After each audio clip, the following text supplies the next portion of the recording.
Sorry. On March 5th, 2020, I was happy, just like you see me right now. On March 5th, 2020, I was happy. And just so you know, March 5th is my birthday, and nothing overly dramatic happened. So, why was I happy? Let's take a journey through my day on March 5th, 2020. I woke up at 8 a.m. with a lot of struggle because I had to go to class. After hitting the snooze button many times, I finally got up and went about my day. Brushed my teeth, took a shower, ate a delicious gourmet breakfast of a bagel and cream cheese. Then I proceeded to go to class, which I almost felt like I was going to fall asleep the entire time. After a very disengaging lecture, I went on to the library to get some work done and study. Once I studied, got some work done, I went on to some club meetings in the evening. Unfortunately, I couldn't find another visual to describe a club meeting, so I just put the symbol of a club from After going through my club meetings, I went back home, and if you all have heard my speech before, I like to read, so read a good book, and then I hit the hay and went to sleep. That was my day. So, let me pose the question again. March 5th, 2020. I was happy, but why? To answer this question, let me redo my title slide. I was happy for no reason. Let's think about that for a second. I was happy for no reason. See, if we go by this conventional doctrine of what happiness is, this makes no sense. Happiness is like coffee. It's a drug. You need it to be a stimulus for you to achieve that specific result that you want. So typically how it goes is an event occurs. For example, you win the lottery, you get your salary, you get a really good grade on your test, and that event occurs. It's stimulus. And once that stimulus occurs, you're happy. You're like, yeah! But after you're happy, just like coffee, it wanes off. That effect of the happiness goes away, and you go back to being sad and normal.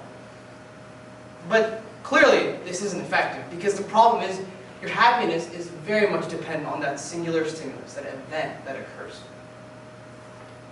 So why was I happy for no reason?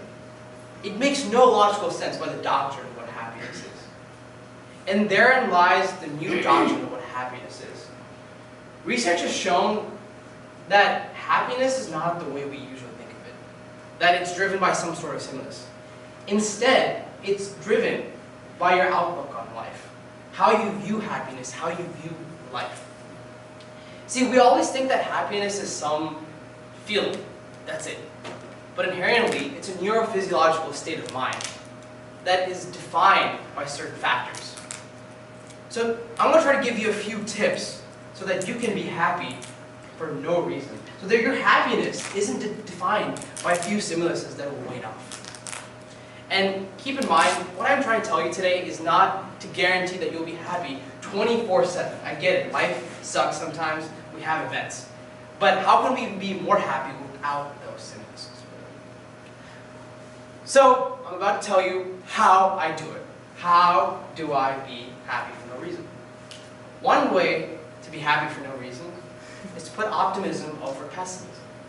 So, the biggest quote I hear from a lot of people is, I'm just being realistic. Typically, the person who says that is the pessimist, which is denying the fact that they're a pessimist. You see, the problem is, research estimates that people have 60,000 thoughts a day. And out of those 60,000 thoughts, 95% are negative. See, you don't have to take my word for it, just look at the data for a second. If the majority of your thoughts are negative, I can guarantee you that the majority of people are being more pessimistic than they should be. So if you just take a more optimistic look at life, look at that half glass of water and say, wow, it's half full, not half empty. It can drastically change the way you're happy about life.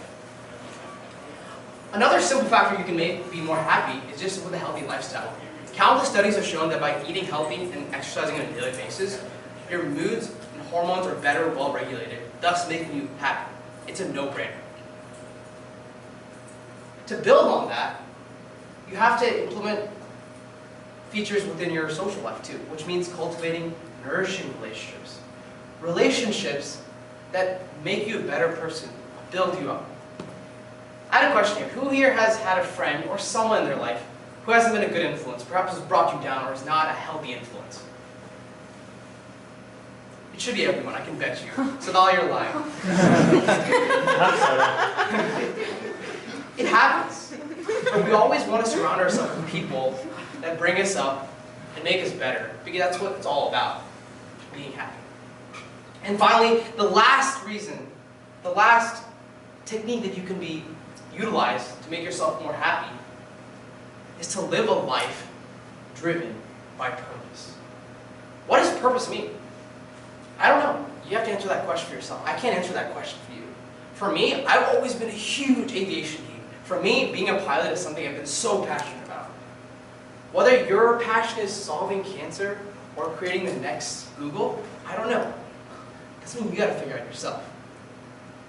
But by implementing all these techniques, I can guarantee you that you can start being happy, less dependent on stimuluses, but quite literally, for no reason. And that if you implement these techniques, maybe just one day you can give a presentation where you insert your name here and you tell people, I'm happy for no reason. Thank you.